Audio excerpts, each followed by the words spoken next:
PAN. E nós vamos conversar agora com o Diogo Schelp, comentarista aqui da PAN, a respeito de toda essa situação colocada hoje pela CPI da Covid. Diogo, boa tarde. Boa tarde, Denise, boa tarde a todos que nos acompanham. Bom, é mais um depoente em relação ao qual os senadores têm muitas provas, né, do que estão acusando, questionando, e que prefere se omitir, não dar detalhes, permanecer em silêncio, mas as investigações prosseguem com tendência de conclusão dos trabalhos agora em setembro, não é? Exatamente, Denise. Esse depoimento de hoje deu uma levantada, digamos assim, no espírito dos senadores, porque é tão absurdo, as contradições são tão grandes, as mentiras tão escancaradas, e os momentos em que o depoente diz que não se lembra de coisas que são impossíveis de não se lembrar. Por exemplo, se o Roberto Dias, aquele ex-funcionário do Ministério da Saúde, esteve na casa dele ou não. Né? Como é que você vai se esquecer se alguém esteve na sua casa? Ainda mais uma pessoa que ficou até de madrugada na casa dele, como as mensagens mostradas ali pela CPI demonstram. Ele começou o depoimento já não conseguindo explicar para os senadores qual é a profissão dele. Né? Ele disse que faz análises técnico-políticas para o setor privado. Aí perguntado quem seriam, né, os clientes, ele fala de parlamentares. Aí perguntado sobre quem seriam os parlamentares, ele diz que não pode dizer e não sabe explicar também qual é o trabalho dele. Fica evidente que ele tem um trabalho de influenciador, digamos assim, de intermediar negócios junto ao poder público, e ele tenta omitir isso, apesar das inúmeras provas que os senadores foram apresentando. E chamou muito a atenção as relações próximas que ele tem com familiares do presidente Jair Bolsonaro. Ele próprio disse que é amigo pessoal de Jair Renan, o filho, chamado filho 04 do presidente Jair Bolsonaro. O senador Randolfo Rodrigues até apresentou ali um dado, uma informação de que o síndico do prédio de Marconi, quando reclama das festas que o Marconi faz, o Marconi dizia o seguinte: olha, esse síndico é petista, porque toda vez que o filho do presidente vem aqui, ele reclama. Então, vários indícios aí, várias informações, inclusive informações confirmadas por ele, de que ele é muito próximo de familiares e também da advogada do presidente Jair Bolsonaro, a Karina Cufa. E eles tentam manter tudo em silêncio, tentar talvez despistar, mas é muito complicado. Tem muita coisa obscura envolvendo a Precisa Medicamentos, que estava envolvida na aquisição dessas vacinas. O Fibibem, que você falava que é irritante a condição de hoje, porque ele não sabia dar respostas básicas. Ontem a mesma coisa, o responsável também não sabia quem era a secretária, por que ele teve tantas mudanças de CPF, que eu nem sabia que era possível você ficar mudando o CPF. Eu achei curiosa essa parte aí do depoimento dele, mas alguma coisa de importante tem de sair dessas investigações relacionadas a Precisa Medicamentos, que foram várias frentes. Não é apenas a questão da vacina, tem implicações em negociações nos estados, outras irregularidades, produtos que não foram entregues, tem muita coisa, não é?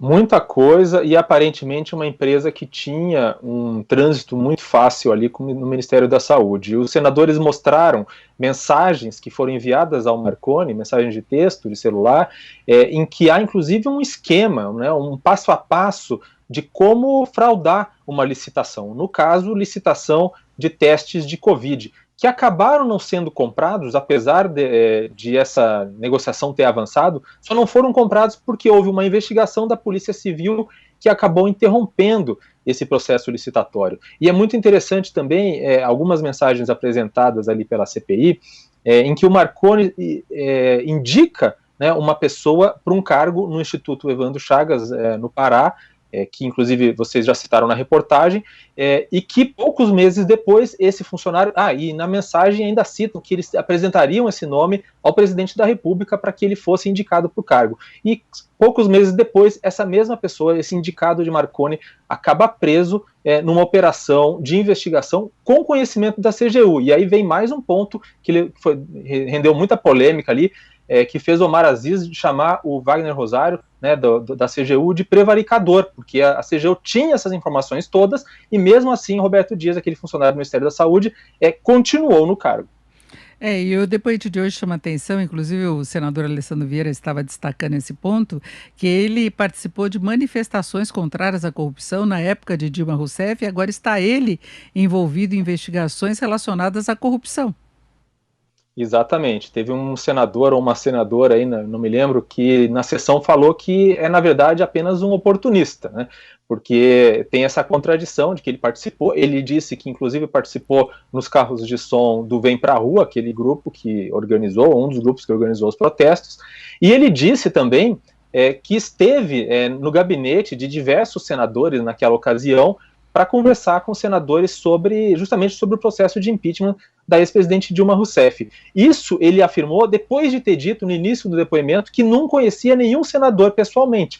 E aí só o fato dele ter ido no gabinete conversado com os senadores, obviamente, mostra que também era uma mentira.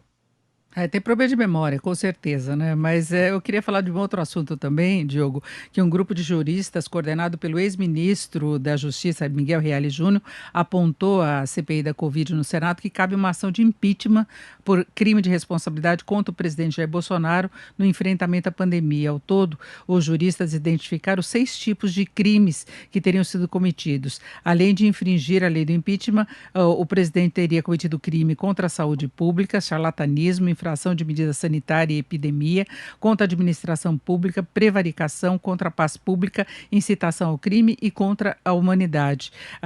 Agora resta ver qual o tipo de prova que se teria ou qual o relatório que nós teremos no final dos trabalhos da CPI e se pode dar em alguma coisa, não é? Há muito ceticismo em relação a isso.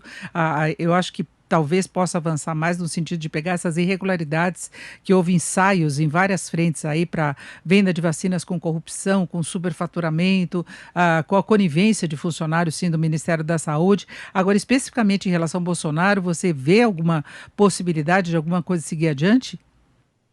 Olha, Denise, a gente precisa lembrar que o Miguel Reale Júnior foi um dos autores do impeachment, né, do pedido de impeachment da ex-presidente Dilma Rousseff. É uma pessoa com grande conhecimento e é insuspeito quando se fala em termos políticos nessa questão de impeachment, já que ele, né, não pode ser acusado de ser petista, digamos assim. Esses crimes que ele apresentou são todos muito graves. Só não há uma configuração aí de crime de corrupção envolvendo o próprio nome do presidente Jair Bolsonaro. Há outras pessoas nesse relatório citadas como tendo praticado crime de corrupção passiva, mas não o próprio presidente Jair Bolsonaro. Por isso esse depoimento de hoje e os próximos são tão importantes. Agora, então, do ponto de vista jurídico, claramente há crimes, há possibilidade de um impeachment. Mas politicamente eu não vejo nenhuma condição de fazer um impeachment do presidente Jair Bolsonaro na atual circunstância. A gente tem, de um lado, o maior partido de oposição, que é o PT, que não tem interesse nenhum na prática de fazer um impeachment de Bolsonaro, porque prefere que Lula, né, seu pré-candidato, enfrente Bolsonaro nas eleições do ano que vem, em vez de um candidato da terceira via. A gente tem o fato de que o presidente conseguiu colocar um grande número de pessoas na rua e ele tem um apoio popular que, apesar de uma popularidade baixa, né, de um pouco mais de 20%, a mais baixa do seu governo, é grande o suficiente para impedir que haja um clima político para o impeachment. A gente precisa lembrar que Dilma Rousseff tinha menos 8% de aprovação quando sofreu impeachment. Collor tinha 9%, ou seja, sempre aprovações muito baixas, não é o caso do presidente Jair Bolsonaro. Há vários fatores aí que mostram que não há condições para esse impeachment. Inclusive, claro, antes de qualquer coisa, a blindagem que Arthur Lira faz na Câmara dos Deputados. Exatamente. E esse trabalho dos juristas se pegou muito na primeira fase das investigações da CPI, que quando se questionava a posição do governo, em particular do presidente Bolsonaro, no tratamento, na gestão da crise da pandemia, aquela postura dele em relação a medicamentos, em relação à vacina, eles se concentraram mais nessa primeira fase. A gente vê que a CPI avançou muito além disso. Mas é isso, Diogo Schelp, muito obrigada pela sua participação. Uma boa tarde. Boa tarde.